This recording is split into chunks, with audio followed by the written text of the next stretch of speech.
ડાઉનવર્ડમાં force પણ કયો force apply કરવાનો છે? Not compressing but tension. Okay, તો ટેન્શન ફોર્સ એટલે કે એને ખેંચવામાં આવે છે. સ્પ્રિંગને શું કરવામાં આવે છે? ખેંચવામાં આવે છે.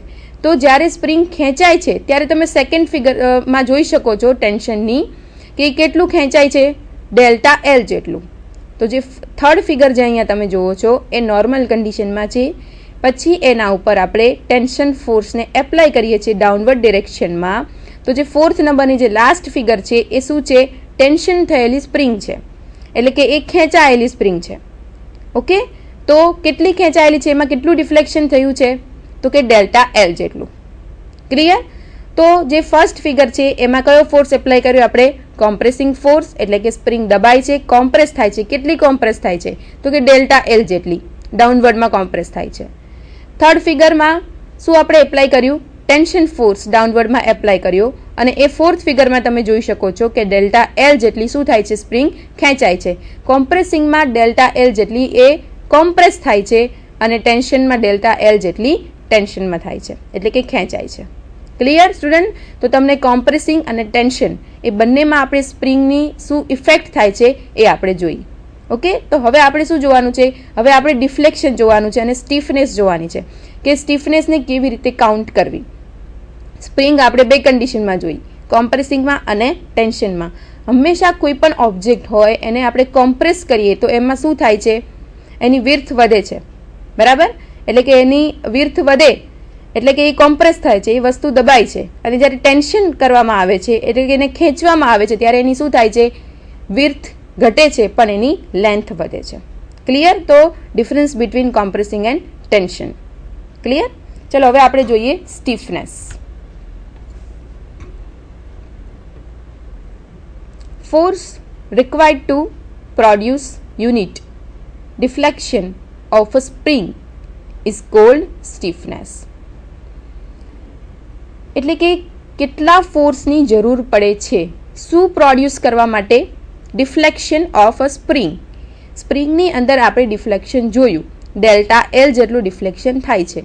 તો એ ડિફ્લેક્શનને પ્રોડ્યુસ કરવા માટે જે બળની જરૂર પડે છે, આપણે જે ફોર્સને એપ્લાય કર્યો, ક્યારેક કોમ્પ્રેસ ફોર્સ કર્યો, ક્યારેક ટેન્શન ફોર્સને એપ્લાય કર્યો, તો જે એ ફોર્સની જરૂર પડે છે એને શું કહેવામાં આવે છે? સ્ટીફનેસ કહેવામાં આવે છે. બરાબર? Force required to produce unit deflection of a spring is called stiffness. So, stiffness is equal to force upon deflection. Stiffness નો યુનિટ છે K is equal to force નો યુનિટ F, and deflection આપણે જોયું, deflection કેટલું થાય છે? Delta L જેટલું. Clear? તો અહીંયા સ્ટીફનેસનું ઇક્વેશન છે K is equal to F upon delta L. Okay, ચલો હવે જોઈએ આપણે વર્ક ડન ઓન સ્પ્રિંગ. આપણે સ્પ્રિંગની દરેક બે ફિગર જોઈ, કોમ્પ્રેસિંગ અને ટેન્શન, અને સ્ટીફનેસનું યુનિટ પણ જોયું. હવે work done on spring, spring ઉપર કેટલું કાર્ય થયું કહેવાય. W is equal two average force into deflection. આપણે જે કાર્ય જે છે એ કાર્યની વ્યાખ્યા શું છે? તો કે બળ ગુણ્યા બળની દિશામાં થતું સ્થળાંતર. પણ અહીંયા સ્પ્રિંગની વાત થાય છે, આપણે એમાં બે ફોર્સ એપ્લાય કર્યા છે, તો અહીંયા વર્કનું ઇક્વેશન બનશે એવરેજ ફોર્સ ઇન્ટુ ડિફ્લેક્શન. એમાં ડિફ્લેક્શન એટલે એક વન ટાઈપ ઓફ શું થઈ ગયું? ડિસ્પ્લેસમેન્ટ જ થાય છે ને. જે સ્પ્રિંગ જે છે એ શું થાય છે? કાં તો કોમ્પ્રેસ થાય છે અને કાં તો કે ટેન્શનમાં થાય છે, એટલે કે એટલું ખેંચાય છે. તો એ શું થયું? એનું ડિફ્લેક્શન એટલે કે એનું displacement. Okay, so W is equal two average force into deflection. હવે એવરેજ ફોર્સ, તો ફર્સ્ટ આપણે રાઈટ સાઈડ એવરેજ ફોર્સનું કાઉન્ટ કરેલું છે 0 પ્લસ F. એવરેજ ફોર્સ સ્ટાર્ટિંગમાં જે ફોર્સ જે છે એ કેવો છે? 0 છે, અને પછી જે ફોર્સ જે છે એ કયો છે? F. તો બંનેનું આપણે શું કાઢીએ? એવરેજ. તો 0 plus F by 2 is equal to શું થશે? F by 2. So F by 2 into deflection કેટલું થાય છે? Delta L is equal to 1/2 into K into delta L into delta L. Delta L into K આપણે કોની જગ્યાએ મૂક્યું છે? F ની જગ્યાએ. Force is equal to stiffness into deflection. આપણે આગળ જોઈ ગયા equation k into F upon delta L. Okay, તો એફ ઇઝ ઇક્વલ ટુ શું થઈ શકે? k ઇન્ટુ ડેલ્ટા એલ આપણે મૂકી શકીએ ને ફોર્સ બરાબર. તો એ અહીંયા મૂકેલું છે એફ બરાબર k ઇન્ટુ ડેલ્ટા એલ.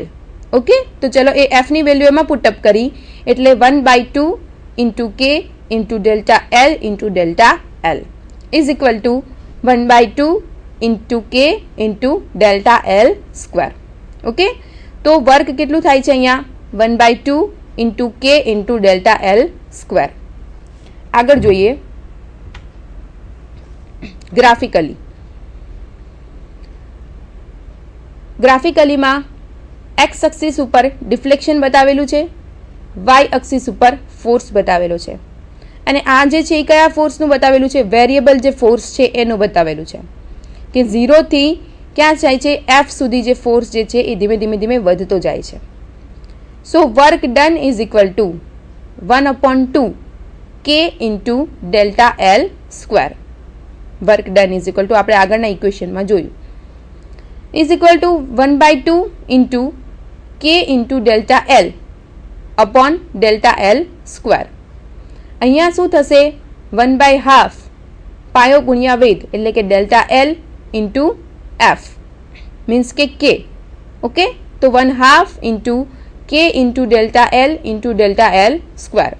સો 1/2 K into delta L square means કે વર્ક ડન જે છે એ ટ્રાયેંગલમાં થશે 1/2 into K into delta L no square.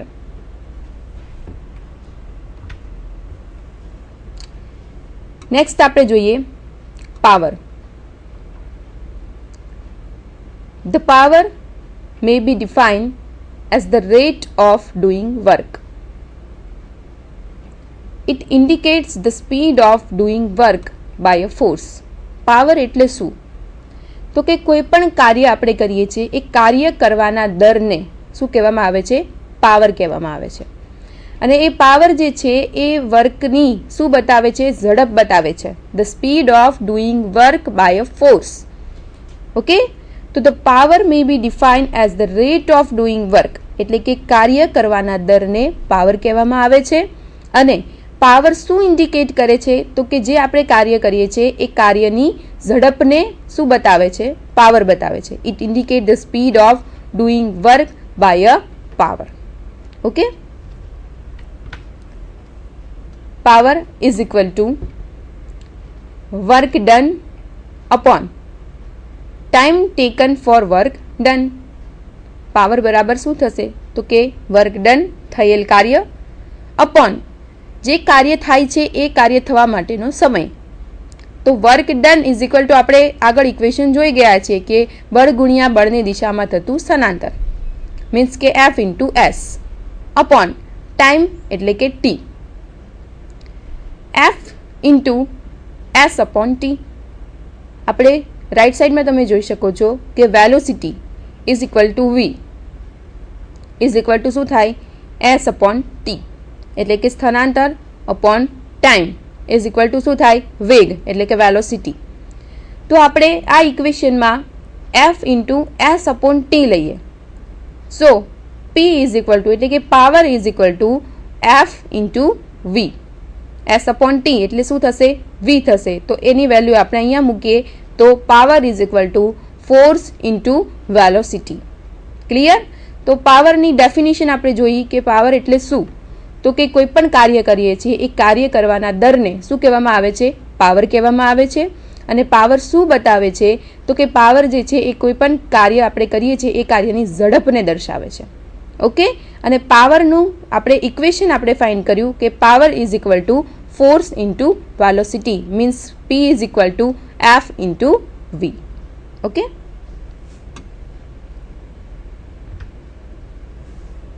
Next unit of power. Unit of power is Newton into meter per second or joule per second. Unit of power એટલે કે પાવરનો એકમ શું છે? ન્યૂટન ઇન્ટુ મીટર પર સેકન્ડ અને joule પર second છે. In SI system unit of power is watt. યુનિટનો પાવર જે ન્યૂટન ઇન્ટુ મીટર પર સેકન્ડ અને જૂલ પર સેકન્ડ છે, પણ એસઆઈ સિસ્ટમમાં, સિસ્ટમ ઇન્ટરનેશનલમાં પાવરનો યુનિટ શું છે? વોટ છે. ઓકે, ચલો હવે કન્વર્ઝેશન જોઈએ. 1 ન્યૂટન ઇન્ટુ મીટર પર second is equal to 1 joule પર second is equal to 1 watt and 1 kilowatt is equal to 1000 watt. 1 kilowatt બરાબર 1000 વોટ. ઇન ગ્રેવિટેશનલ યુનિટ, ગુરુત્વ પ્રવેગમાં એનો એકમ શું છે? પાવરનો. Unit of power is HP. HP means horse power, અશ્વશક્તિ, horse power. 1 HP is equal to 746 watt. 1 horse power બરાબર 746 વોટ થાય છે. સો 1 HP is equal two 0.746 kilowatt, because 1 kilowatt is equal to 1000 watt. So 1 HP is equal to 0.746 kilowatt. Clear? તો unit of power newton into metre પર second અને joule પર second, પણ SI સિસ્ટમમાં પાવરનો યુનિટ શું છે? વોટ છે. ઓકે, અને ગ્રેવિટેશનલ યુનિટમાં પાવરનો યુનિટ શું છે? હોર્સ પાવર છે. તો અહીંયા આપણને એક્ઝામ્પલમાં જો સિમ્પલ જો ફાઇન્ડ કરવાનું પાવર કે, તો આપણે પાવર જે છે એ ન્યૂટન ઇન્ટુ મીટર પર સેકન્ડમાં પણ ફાઇન્ડ કરી શકીએ છીએ અને એસઆઈ સિસ્ટમમાં એટલે કે વોટમાં પણ ફાઇન્ડ કરી શકીએ છીએ. પણ આપણને હોર્સ પાવરમાં જો ફાઇન્ડ કરવાનો કે, તો આપણે ગ્રેવિટેશનલ યુનિટમાં પાવરને ફાઇન્ડ કરવાનો છે. ઓકે, નેક્સ્ટ જોઈએ આપણે energy. Energy may be defined as the capacity to do work. Unit of energy and work are same. Hence, unit of energy is Newton into meter or joule. એનર્જીની define આપણને શું કહે છે definition? કે energy may be defined as the capacity to do work. Means કે કાર્ય કરવાની ક્ષમતાને, કેપેસિટીને શું કહેવામાં આવે છે? એનર્જી કહેવામાં આવે છે. કોઈ પણ કાર્ય આપણે કરીએ છીએ એ કાર્યની કેટલી કેપેસિટી છે, means as the capacity to do work, કાર્ય કરવાની ક્ષમતાને શું કહેવામાં આવે છે? એનર્જી કહેવામાં આવે છે. Unit of energy and work એટલે કે કાર્ય અને એનર્જી બંનેનો યુનિટ છે એ શું છે? સરખો છે. બંનેના એકમ કેવા છે? સરખા છે. So unit of energy is newton into metre or joule. એનર્જીનો એકમ શું થાય છે? ન્યૂટન ઇન્ટુ મીટર અને joule. Energy exists in many forms, that is mechanical, electrical, chemical, heat, light and sound. Energy છે એ ઘણા બધા ફોર્મમાં હોય છે. કયા કયા ફોર્મમાં હોય છે? તો કે મિકેનિકલ એનર્જી હોઈ શકે, ઇલેક્ટ્રિકલ એનર્જી હોઈ શકે, કેમિકલ એનર્જી હોઈ શકે, હીટ લાઇટ એટલે કે લાઇટ વાઇઝ જે એનર્જી કોઈ પણ ઓબ્જેક્ટમાં તમે એપ્લાય કરો છો તો એ એનર્જી, અને સાઉન્ડ એનર્જી એટલે કે એનર્જી છે એ ઘણા બધા રૂપમાં, ઘણા બધા ફોર્મ્સમાં અવેલેબલ છે. અને એનર્જી એટલે શું? તો કે કાર્ય કરવાની ક્ષમતાને શું કહેવામાં આવે છે? એનર્જી કહેવામાં આવે છે. અને એનર્જી અને કાર્ય એ બંનેનો યુનિટ શું છે? સેમ છે. અને યુનિટ શું છે? ન્યૂટન ઇન્ટુ મીટર અને જૂલ. એ કાર્યનો અને એનર્જીનો બંનેનો યુનિટ શું છે? સેમ છે. અને એનર્જી છે એ આપણે વાત કરી કે શું છે? ઘણા બધા ફોર્મમાં છે. Mechanical energy, electrical energy, okay, heat energy, sound energy, ઘણા બધા ફોર્મમાં આપણે રોજબરોજના જે કાર્ય જે છે એમાં ઘણી બધી એનર્જીનો, મિકેનિકલી પણ એનો યુઝ કરીએ છીએ, ઇલેક્ટ્રિકલી પણ એનો યુઝ કરીએ છીએ. તો એનર્જી છે એ ઘણા બધા ફોર્મમાં છે. બરાબર. હવે આપણે એક આગળ લો પણ ભણવાનો છે, એમાં આપણે વધારે એનર્જી વિશે વાત કરીશું. નેક્સ્ટ જોઈએ આપણે પોટેન્શિયલ એનર્જી એટલે કે સ્થિતિજ energy. Energy store in a body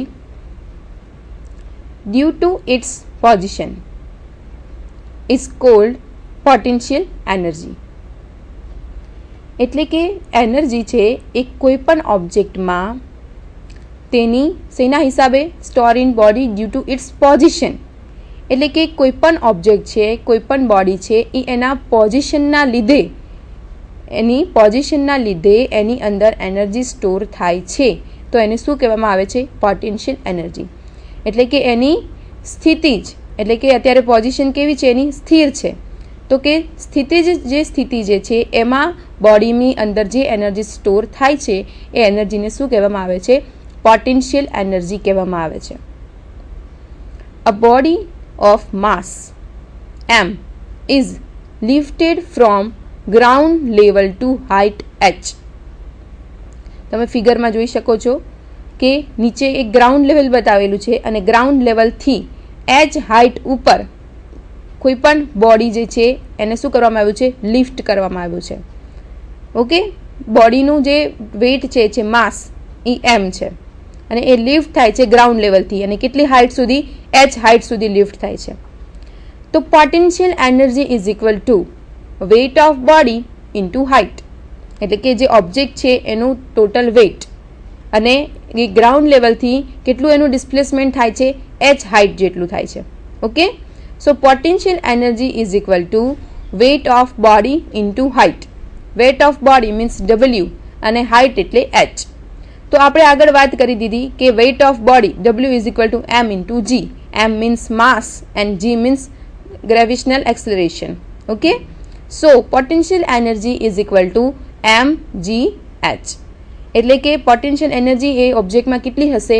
mgh જેટલી હશે. ઓકે, નેક્સ્ટ એનર્જી જોઈએ આપણે કાઇનેટિક એનર્જી, એટલે કે ગતિજ એનર્જી. આગળ વાત કરીએ આપણે પોટેન્શિયલ એનર્જીની, હવે વાત કરીએ આપણે કાઇનેટિક એનર્જીની. Energy possessed by body by virtue to its mass and velocity is called kinetic energy. કોઈ પણ બોડી જે છે એમાં એનર્જી પોઝેસ થાય છે શેના લીધે? It's mass and velocity. એના દળ અને વેગના કારણે જો બોડીમાં એનર્જી જે પોઝેસ થાય છે એ એનર્જીને કહેવામાં આવે છે કાઇનેટિક એનર્જી, એટલે કે ગતિજ energy. Okay, energy possessed by body by virtue its mass એટલે કે દળ and velocity એટલે કે વેગ is called kinetic energy. Consider a body moving with velocity u. આપણે એક બોડી લઈએ, એક ઓબ્જેક્ટ લઈએ કે જે વેલોસિટી u થી શું થાય છે?